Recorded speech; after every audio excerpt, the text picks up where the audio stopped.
নমস্কার প্রিয় ছাত্রছাত্রী, রাশি বিজ্ঞানের ক্লাসে চলে এলাম। বিজনেস ম্যাথামেটিক্স এবং স্ট্যাটিস্টিক যাদের রয়েছে, স্ট্যাটিস্টিক ইন এডুকেশন রয়েছে যাদের, তাদের জন্য মিনের ক্লাস চলছে এবং আজকে আমি আলোচনা করব মিসিং ফ্রিকোয়েন্সি নিয়ে।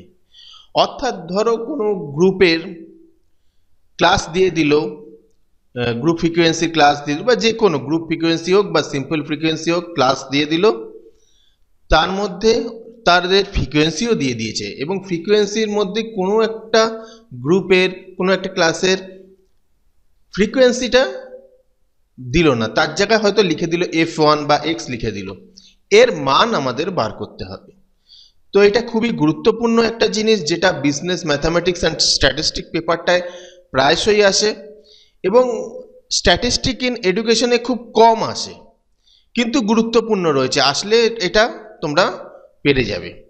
তো আমি শুরু করছি। সূত্র তো আমি সেই সূত্রই রাখছি যে সূত্রটা আমি ব্যবহার করেছি, এটা কল্পিত গড় পদ্ধতি। তো কল্পিত গড় পদ্ধতিতেই আমি করব এবং পরের পদ্ধতি, আজকে দুটো পদ্ধতি দেখাবো, সেম উত্তর হবে, তাই চিন্তা নেই। যার যেটা ভালো লাগবে, যে পদ্ধতিতে ভালো লাগবে সেই অনুযায়ী সে পরীক্ষাতে করতে পারবে। তো আজকে এই পদ্ধতিটা প্রথমে দেখাচ্ছি, তারপর অন্য পদ্ধতি। এখানে একটা পরিসংখ্যা বিভাজনের গড় মান দিয়ে দিয়েছে। যেহেতু এখানে মিসিং ফ্রিকোয়েন্সি, যখনই অঙ্ক দেবে তখন গড় মানটাও পরীক্ষায় দিয়ে দেয়, নইলে অঙ্ক করবে কি করে। গড় মান দিয়ে দিয়েছে, যেটা আমরা বের করি এই সূত্র দিয়ে। আমরা কি বার করি? এই এক্স বার, গড় বার করি। ঠিক আছে, গড় বার করাটা এখানে গড় বার করতে হবে না, এখানে মিসিং ফ্রিকোয়েন্সি বার করতে হবে। গড়টা দিয়ে দিয়েছে এবং F1টা বার করতে হবে। এই হলো অঙ্ক। দেখো, একটি পরিসংখ্যা বিভাজনের গড় বা মিন হলো 50। যদি নিচের সারণীতে একটি শ্রেণীর পরিসংখ্যা অনুপস্থিত থাকে, তবে সেই হারানো পরিসংখ্যাটি অর্থাৎ মিসিং পরিসংখ্যা অর্থাৎ F1 নির্ণয় করুন। এটা হলো তোমাদের অঙ্ক। এটা আজকে আমি করাবো। তো অঙ্কটাতে চলে আসি, যেটা ছক করতে হবে তোমাদের। এক্ষেত্রে দেখো, শ্রেণী সীমানা বার করতে হবে না। আগের ক্লাসটা দেখবে শ্রেণী সীমানা ব্যাপারটা কি। আগের ক্লাসটার লিঙ্ক আমি আই বাটনে দিয়ে দিয়েছি, আই বাটনে ক্লিক করবে, পেয়ে যাবে। ঠিক আছে, তো এইটা হচ্ছে 0 থেকে 20, 20 থেকে 40, 40 থেকে 60, 60 থেকে 80, 80 থেকে 100, এরম ভাবে চলছে। অর্থাৎ এটা শ্রেণী সীমানা বার করতে হবে না, ডাইরেক্ট মধ্যবিন্দু বার করতে হবে। তো মধ্যবিন্দু বার করার ফর্মুলা আগেও বলেছি, যে এটা হচ্ছে শ্রেণীর আপার লিমিট, এই লোয়ার লিমিট, আর এটা হচ্ছে আপার লিমিট। তো এই দুটো যোগ করে 2 দিয়ে ভাগ করলে এটা বেরাবে, এই দুটো যোগ করে 2 দিয়ে ভাগ করলে এটা, এরম ভাবে চলতে থাকবে। মধ্যমান বার করা বা মধ্যবিন্দু বার করা এটা, বা মিড ভ্যালু বার করা এটা, এটা মিড ভ্যালু ইংরেজিতে যেটা করবে এটা লিখে দেবে মিড ভ্যালু। ঠিক আছে, মিড ভ্যালু আমরা লিখে দেবো এখানে। এইবার দেখো, ফ্রিকোয়েন্সিগুলো অঙ্কের মধ্যে দিয়ে দিয়েছে। কি কি ফ্রিকোয়েন্সি দিয়েছে দেখো, প্রথমটা 17, তারপরটা F1, তারপরটা 32, 24, 19, এরম ভাবে দিয়ে দিয়েছে। তো সেই অনুযায়ী যার যেটা শ্রেণী ব্যবধান রয়েছে সেখানেই আমরা তার ফ্রিকোয়েন্সিগুলো বসিয়ে দেবো, যেটা প্রতিটা অঙ্কে আমরা করে এসেছি। ফ্রিকোয়েন্সি বসিয়ে সেগুলো আমরা যোগ করে নেবো ফ্রিকোয়েন্সি। দেখো, এখানে এটা তো যোগ করা যাবে না, তো বাকি যে সংখ্যা আছে সেগুলো যোগ করবে। যোগ করে এইটা এখানে দেখো লিখে নেবে। বাকি সব সংখ্যা F1 বাদ দিয়ে বাকি সব সংখ্যার যোগফল কত হয়েছে? 92, আর প্লাস এক্সট্রা কত রয়েছে? F1, এটা যোগ করে নেবে। এভাবে যোগ করতে হবে। আগে সংখ্যাগুলো যোগ করবে, যোগ করে F1 যেটা মিসিং ফ্রিকোয়েন্সি যেটা আছে সেটা প্লাস করে আমরা দিয়ে দেবো। তো এখানে কত হচ্ছে? 92 প্লাস F1, এটা হচ্ছে n। ঠিক আছে, n এর মান আমরা পেয়ে গেলাম। এইবার দেখো, আমরা বলেছি যে এরপরে ধাপ বিচ্যুতি বার করতে হবে। ধাপ বিচ্যুতি বার করার প্রথমেই আমাদের কি করতে হয়? প্রথমে আমাদের কল্পিত গড় বা অনুমিত গড় বার করতে হয়। সেটার ফর্মুলা কি? এই যে পরিসংখ্যা আছে এই মুহূর্তে দিয়ে দিয়েছে, তার মধ্যে সবচেয়ে বড় পরিসংখ্যা কোনটা? দেখবে ভালো করে, অঙ্কের মধ্যে সবচেয়ে বড় পরিসংখ্যা হচ্ছে এটা। এটাই হচ্ছে লার্জ পরিসংখ্যা রয়েছে। ঠিক আছে, এটা লার্জ পরিসংখ্যা রয়েছে। তো লার্জ পরিসংখ্যার যেটা শ্রেণী সেটাই হবে মধ্যবিন্দু, যার যেটার শ্রেণী আছে, লার্জের ফ্রিকোয়েন্সি শ্রেণী কোনটা 40 থেকে 60, এর মধ্যবিন্দু কোনটা 50, তাহলে এটাই হবে কল্পিত গড়। ঠিক আছে, এটাই হবে কল্পিত গড়। আবার বলছি, পরিসংখ্যা যেটা রয়েছে, যে পরিসংখ্যা রয়েছে তার মধ্যে সবচেয়ে বড় পরিসংখ্যা কোনটা হবে? এখানের মধ্যে 32 রয়েছে, 32 রিলেটেড শ্রেণী কোনটা রয়েছে? এইটা শ্রেণী এইটা রয়েছে, তাহলে এর মধ্যবিন্দু বার করব, মানে এটাকে 2 দিয়ে ভাগ করে, এটা দুটোকে যোগ করে 2 দিয়ে ভাগ করলে যেটা বেরোয় সেটা হচ্ছে 50 বেরিয়েছে। অর্থাৎ এখানে কল্পিত গড় এ হচ্ছে 50। ঠিক আছে, বেরিয়ে গেল। সি কত হবে? সি দেখো 10 থেকে 0 থেকে 20, 20 থেকে 40, 40 থেকে 60, 60 থেকে 80, 80 থেকে 100, এভাবে যদি দেখি 20 গ্যাপ, বা এই দিক দিয়েও বুঝতে পারো 10 রয়েছে, তারপর মধ্যবিন্দু দিয়েও বোঝা যেতে পারে 10 রয়েছে, তারপরে 30 রয়েছে, তারপরে 50, প্রত্যেক ক্ষেত্রে ব্যবধান হচ্ছে 20। তাহলে কি হবে? সি কমন ডিফারেন্স কি হবে? কমন ডিফারেন্স হবে এখানে 20, সি হবে 20। তাহলে বেরিয়ে গেল সি এবং এ। এইবার আমরা কি করব? প্রতিটা ক্ষেত্রে আমরা যে আগের দুটো ক্লাসে করেছিলাম ধাপ বিচ্যুতি, অর্থাৎ ওয়াই এর মান বার করব। ওয়াই এর মান বার করার ফর্মুলা কি আছে? X minus a by c. তাহলে এখানে এক্স কি? প্রথমটার এক্স হচ্ছে 10 আর এ তো বেরিয়েছে 50, তাহলে 10 মাইনাস 50 বাই 20, 20টা কি? সি। ঠিক আছে, সি এর মান। তাহলে 10-এর থেকে 50 বাদ দিলে -40 হয়, -40কে 20 দিয়ে ভাগ করলে -2।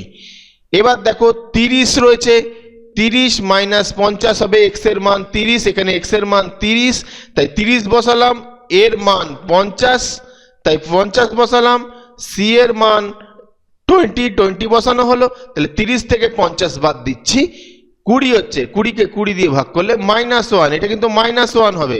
ঠিক আছে, -1ই লেখা আছে, এটা দাগটা পড়ে গেছে তাই। তারপরটা দেখো 50, এক্স এর মান 50 বসালাম, এর মান 50 বাই সি এর মান 20, তাহলে 50 থেকে 50 বাদ দিলে 0, 0কে 20 দিয়ে ভাগ করছি 0। তারপরে 70 রয়েছে, এখানে এক্স এর মান 70 মাইনাস 50 বাই 20, মানে 70 থেকে 50 বাদ দিলে +20, তাই +20কে 20 দিয়ে ভাগ করলে শুধু 1। ঠিক আছে, এখান থেকে কিন্তু মাইনাস, এই যে মাইনাস গুলো আছে প্লাস গুলো আছে, এগুলো কিন্তু ভালো করে লক্ষ্য করবে। ঠিক আছে, ভাগ করার সময় এভাবে পরেরটাও করলাম। 90 মাইনাস 50 40 হলো, 40কে 20 দিয়ে ভাগ করলাম 2, ব্যাস এটা কমপ্লিট। আমি আগের অঙ্কে একটা শর্টকাট বলেছিলাম, যেটার মধ্যমান অ্যাজিউম মিন বেরাবে বা কল্পিত গড় বেরাবে বা অনুমিত গড় বেরাবে, সেটা সরাসরি 0 লিখে দেবে। ওয়াই এর মানের জায়গায় কি লিখে দেবো? ওয়াই এ সেই যে কল্পিত গড়টা বেরালো, এখানে কল্পিত গড় কত বেরিয়েছে, যে মধ্যবিন্দুটা বেরাবে সেইটার ওয়াই সবসময় 0 হবে, তাহলে 0 বসিয়ে দেবে। এবার তার ওপরের গুলো -1, -2, -3, এভাবে ওপরের গুলো। ঠিক আছে, এই ওপরে যেটা যাবে সেটা মাইনাস হিসাবে যাবে, তাহলে প্রথমটা 0 যেটা হবে, তারপরটা -1 হবে, তারপরে -2, তারপরটা থাকলে -3, এবং 0 যে নিচে যেগুলো থাকবে সেগুলো প্লাসে যাবে। এই যে 0 +1 +2, তাহলে পরীক্ষার সময় ভাবতে হবে না, এত ক্যালকুলেট করতে হবে না, সঙ্গে সঙ্গে তোমরা মুখে মুখেই বসিয়ে দিতে পারবে। তাহলে মধ্যমান যেটা হবে, মধ্যমানের যেটা কল্পিত গড় হবে সেটার ওয়াই সবসময় 0, তার উপরে গুলো -1 -2 এভাবে বাড়বে, এবং এর যে কল্পিত গড়ের মধ্যমানের কল্পিত গড় যেটাতে হবে সেটা তো ওয়াই বললাম 0, তার নিচের গুলো কি হবে 1 2 3 4 এভাবে প্লাসে যাবে। এইবার আমরা আসি এফ ওয়াই বার করব। এফ ওয়াই মানে ওয়াই তো বেরিয়ে গেল, এফ ও বেরিয়ে গেল, তাহলে দুটোর গুণ করে দাও। 17 আছে, -2 এখানে রয়েছে, তাহলে হবে -34, এই যে মাইনাস এখানে রয়েছে। ঠিক আছে, -34। তারপরটা দেখো এফ ওয়াই, F1 আছে, আর এখানে রয়েছে ওয়াই। F1 কে -1 দিয়ে যদি আমরা ভাগ করি কত হবে? মাইনাস গুণ করি -F1 হবে। ঠিক আছে, আমরা কি করছি এখন? ফ্রিকোয়েন্সি এবং ওয়াই অর্থাৎ ধাপ বিচ্যুতি গুণ করে দিচ্ছি। এখানে ফ্রিকোয়েন্সি কত আছে? 32, আর ওয়াই বেরিয়েছে 0, 32 আর 0 গুণ করছি, শুধু 0 রয়েছে, 32 আর 0 গুণ করলে। এবার দেখো এখানে রয়েছে ওয়াই 24, আর এখানে হচ্ছে 1, এটা হচ্ছে তাহলে ফ্রিকোয়েন্সি এবং ওয়াই গুণ করলে কত হচ্ছে 24, মানে এফ ওয়াই বার করছি, এফ ইন্টু ওয়াই। আবার এখানেও দেখো এফ রয়েছে 19, ওয়াই রয়েছে 2, তাহলে 19 আর 2 গুণ করছি 38, অর্থাৎ এফ আর ওয়াই গুণ করছি 38 হয়েছে। এবার আমাদের কি করতে হবে, সামেশন এফ ওয়াই যোগ বিয়োগ এসব করতে হবে। প্রথমে দেখো এখানে ফ্রিকোয়েন্সিটা রয়েছে, এটা পরে ভাবছি, আগে যে সংখ্যাগুলো রয়েছে এখানে -34 রয়েছে, এখানে 0 রয়েছে, 24 রয়েছে, 38 রয়েছে। এবার দেখো এখানে কিছু মাইনাস কিছু প্লাস আছে, ঠিক আছে, যতগুলো প্লাস আছে সেগুলো যুক্ত করে নাও। এখানে 38 আছে, 38 আর 24 যুক্ত করবে, যে জিনিসটা বড় আছে 38 আর 24 যুক্ত করছি, ঠিক আছে, যুক্ত করার পর পড়ে রইল কত, -34। 38 আর 24 যোগ করে -34 বাদ দিয়ে দাও, তাহলে পড়ে রয়েছে আমাদের কাছে কত, 28, ঠিক আছে, 28 বেরালো। সংখ্যাগুলোর যোগ বিয়োগ ভালো করে করে নেবে, ঠিক আছে, সংখ্যাগুলোর যোগ বিয়োগ। তাহলে এখানে দেখো সবচেয়ে বেশি প্লাস দিয়ে শুরু হচ্ছে, তাহলে প্লাসগুলোকে আগে যোগ করে নেবে। 38 আর 24 যোগ করো, দেখো 8 আর 4 12, 2 হাতে রইল 1, 2 এর 3, 3 3 6, ঠিক আছে, 62 হলো। প্লাসের পরিমাণ বেশি রয়েছে, অর্থাৎ এখানে কত, 28 এর আগে কি সাইনই হবে, প্লাস সাইন। তো যে জিনিসটা বেশি থাকবে, এখানে যদি প্লাস বেশি থাকে তাহলে আগে প্লাসগুলো করে নেবে, প্লাসের পরিমাণ বেশি যদি হয় তো প্লাসগুলো করে নিলাম। তাহলে এখানে পড়ে রয়েছে কত, -34, তো মাইনাস এই 34 করে দিচ্ছি। দেখো 2 আর এখানে 4 রয়েছে, তাহলে 8 রইল, 2 এর 3 এর 4, 28। বড় সংখ্যার আগে প্লাস সাইন রয়েছে তাই প্লাস, +28 রইল। এইবার পড়ে রয়েছে এফটা, এফ এর আগে কি সাইন রয়েছে, -f1, তাহলে এখানে 28 বেরালো, তো -f1 যেটা রয়েছে সেটা বসিয়ে দেবে, 28 - f1, এটা হলো fy, ঠিক আছে। তাহলে প্রত্যেকটা জিনিস তোমাদের বেরিয়ে গেল, কি কি দরকার তোমাদের অঙ্কের মধ্যে। দেখো প্রদত্ত গড় সেটাও বেরিয়ে গেল, 50 তো দেয়াই রয়েছে, প্রদত্ত গড়, গড় তো দেয়াই রয়েছে। অনুমিত গড় বা কল্পিত গড় এটা আমরা বার করেছি 50, শ্রেণী দৈর্ঘ্য বা কমন ডিফারেন্স রয়েছে এখানে 20, তারপরে হচ্ছে মোট পরিসংখ্যা সেটা আমরা আগেই বার করে দিয়েছি, দেখো 92 যোগ f1, এবং এই মুহূর্তে বেরালো সামেশন fy 28 - f1। তো আমরা এই সূত্রতে প্রয়োগ করব, এই সূত্রতে যদি বসাই তাহলে আমাদের অঙ্কটা হয়ে যাবে। তার আগে আমি আরেকবার এখানে রিভাইজ দিয়ে দিচ্ছি, ধাপগুলো বলে দিচ্ছি। প্রথমে দেখো সংক্ষিপ্ত পদ্ধতির জন্য আমাদের সারণীতে মধ্যবিন্দু, ধাপ বিচ্যুতি এবং fy বার করতে হবে, এটা f ইন্টু ওয়াই, কলমগুলো বার করতে হবে। তারপরে বার করতে হবে অনুমিত গড়, তারপরে বার করতে হবে শ্রেণী দৈর্ঘ্য, এগুলো বার করতে হবে ধাপগুলো। দেখো এই ধাপ অনুযায়ী আমি এই অঙ্কটা করেছি। তারপরে দেখো ধাপ বিচ্যুতি বেরিয়ে গেল, ধাপ বিচ্যুতি বেরিয়ে গেলে fy বার করবে, n তো বার করাই রয়েছে, বার করে নেবে, সামেশন fy বার করে নেবে, ঠিক আছে। এবার এই সব ধাপের থেকে আমরা এই জিনিসগুলো পেয়ে গেলাম যেটা সূত্রে প্রয়োগ করতে হবে। তাহলে সূত্রে আমরা মান বসিয়ে পাই, ঠিক আছে, বা প্রশ্নানুসারে এভাবেও বলতে পারো। তাহলে এখানে এক্স বারের মান কি দিয়েছে, গড়ের মান দিয়ে দিচ্ছে 50, 50 বসালাম, ঠিক আছে। সূত্রে এ কল্পিত গড় 50 বার করেছি, 50 বার করলাম। সামেশন fy এটা বার করেছি, এটা 28 ছিল, 28 বার করলাম, 28 - f1 সেটা বসিয়ে দিলাম। n এর মান কত, n এর মান বেরিয়েছে 92 যোগ f1 সেটা বসালাম। c এর মান কত রয়েছে 20 সেটা বসালাম। সূত্রে পুরোপুরি মানটা আমরা বসিয়ে দিলাম। এবার দেখো আমরা কি করব, এখানে শুধু এখানে দেখো নর্মাল যে বীজগণিতিক সমীকরণের ফর্মুলা সেগুলোই আমরা প্রয়োগ করব। এখানে কত রয়েছে +50, তাহলে ইকুয়াল টু এর পাশে চলে আসলে কত হবে -50 হয়ে গেল। তারপরের ধাপে দেখো +50 করলে কত হচ্ছে 0, এটা বেরিয়ে গেল। তাহলে আমরা কত পেলাম, -50টাকে এ পাশে এনে যদি আমরা 50টাকে এ পাশে নিয়ে আসি তাহলে প্লাস থাকলে এখানে +50 আছে, তাই ইকুয়াল টু এর পাশে নিয়ে চলে এসছে, তাই -50 হচ্ছে। তাহলে 50 - 50 0, এটা বেরিয়ে গেল। এইবার দেখো এখানে 20, তোমরা 20 গুণ করেও করতে পারো। এখানে কি আছে 28 - f1 ইন্টু 20, তোমরা গুণ করেও করতে পারো, কিন্তু গুণ করে করাটা অনেক বড় হয়ে যাবে।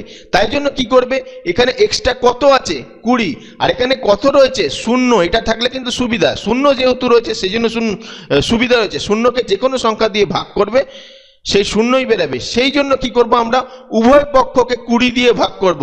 উভয় পক্ষকে যদি 20 দিয়ে ভাগ করি তাহলে 20 ভাগ 20 কত হয়ে যাচ্ছে, 1 হয়ে যাচ্ছে। তার মানে 1-এর সাথে যা গুণ করব এটাই থেকে যাবে, আর শূন্যকেও 20 দিয়ে ভাগ করছি তাহলে হচ্ছে শূন্যই থাকছে। তাহলে কত হলো, এই 20 দিয়ে আর গুণ করতে হচ্ছে না, এই 20টা পুরোপুরি উঠে গেল।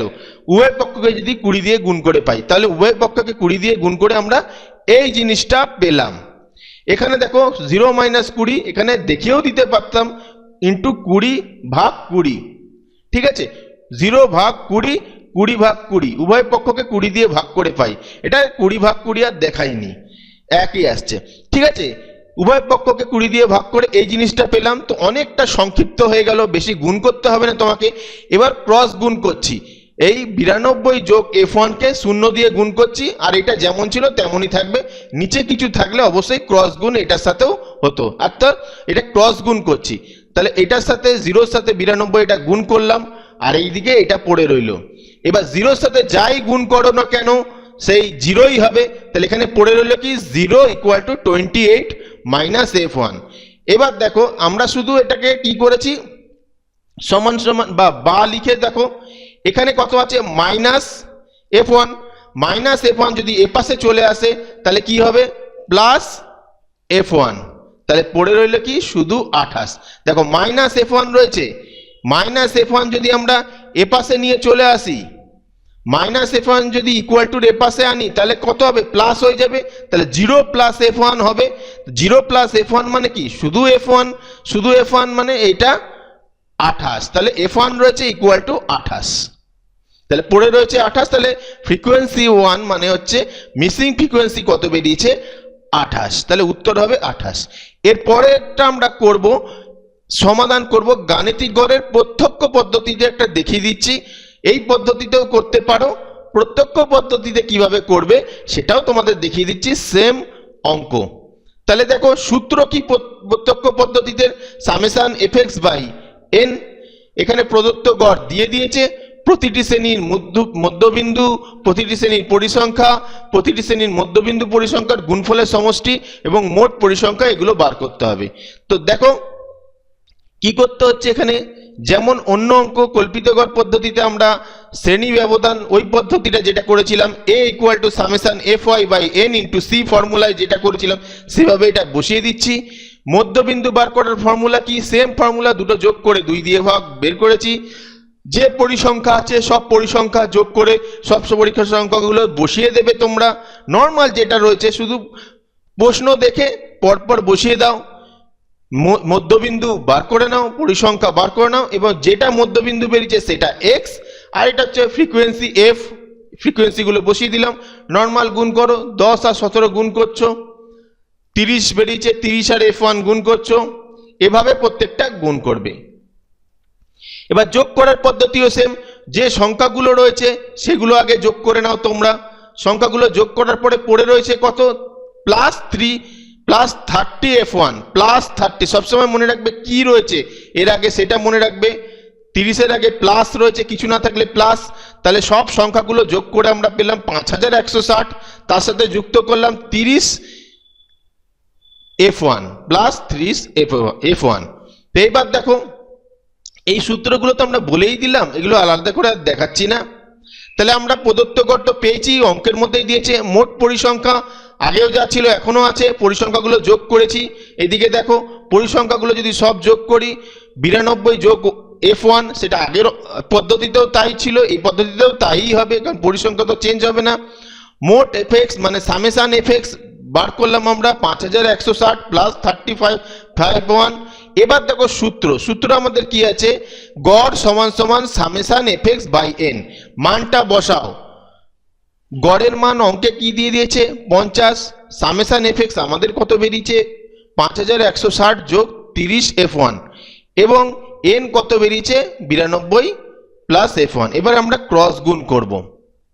তাহলে ক্রস গুণ করলাম, 92 যোগ f1 কে 50 দিয়ে গুণ করলাম, আর এটা যেমন ছিল তেমন, এটাতে গুণ করার কিছু নেই, এখানে কোনো সংখ্যা নেই, বাইতে হরে কোনো সংখ্যা ছিল না। তাহলে গুণ করলাম, 50 আর 92 গুণ করলে 4600 হচ্ছে, 50 আর f1 গুণ করলে প্লাস 50 F1 হচ্ছে, আর এটা যেমন ছিল তেমন। এবার দেখো পক্ষান্তর, এটা আড়াআড়ি গুণ মানে হচ্ছে ক্রস গুণ করলাম। এবার পক্ষান্তর করে পাই, পক্ষান্তর করছি মানে সব F1 গুলোকে এক জায়গায়, সব সংখ্যাগুলোকে এক জায়গায় আনছি। এখানে 30 F1 প্লাস এ ছিল, প্লাস 30 F1 ইকুয়াল টু এ পাশে যখনই এসেছে তখন মাইনাস হয়ে গেল। আর এখানেও দেখো 4600 প্লাস 4600 ইকুয়াল টু এর পাশে যখন এলো মাইনাস হয়ে গেল। তো সাইনটা তো চেঞ্জ হবেই পক্ষান্তর করলে। এবার দেখো 50 আর 30 বিয়োগ করলে কত হচ্ছে 20 F1, 5160 আর 4600 বিয়োগ করলে হচ্ছে 560। এবার দেখো এখানে F1 এর সাথে 20 গুণ হয়েছে, ইকুয়াল টু এর পাশে আসলে ভাগ হয়ে যায়, সাইন তো উল্টো হয়ে যাবে। তাহলে এখানে 20 F1 রয়েছে, তাহলে 20 F1 এর সাথে 20 গুণ রয়েছে, এই পাশে আসলে 20 ভাগ হয়ে যাবে। তাহলে 560 থেকে 20, 560 তে 20 ভাগ করা হলো, ভাগ করার পরে কত পেলাম আমরা 28। তাহলে F1 সমান সমান আমরা 28 পেলাম। এটা দুবার লেখা হয়ে গেছে, যাই হোক।